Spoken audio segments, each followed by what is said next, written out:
Don't worry about the setup today. Over 300,000 Black women were pushed out of the workforce this year, and I was one of them. This is lesson number 7 of 30 lessons surviving unemployment. Oh, let me get my mic.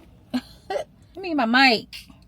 Y'all need to focus. One thing about me, I will blow my life up if I need to. Bring the chaos. Don't be afraid to create friction in your life. If there's never any friction in your life, you're probably not betting on yourself enough. I was talking to my therapist recently about how some of the roughest months of the year literally felt like friction on all sides. And maybe some of that has been self-induced. Making tough decisions, having hard conversations, creating boundaries. Similar to what I said about depression yesterday, when it comes to that type of friction, it's something that you really just have to sit with, because that discomfort is clearing the path to you discovering what you're needing at this time, not 3 months ago at this time. Because at the end of the day, everything can look good and be good, quote unquote, outwardly, but if you're not feeling it, you're not feeling it, and that's okay. That means you need to explore what's going on. And honestly, I've always been that way. Like, I genuinely can't help it. I think my consciousness is just restless when I'm not living in my truest form, and that's in all aspects of my life, right? Like, I crave a boundless, fruitful life. I like who I like, I live how I want to live, and I advocate for that. There are no preset scripts, right? Like, no rules that I have to follow. I get to imagine my life from scratch.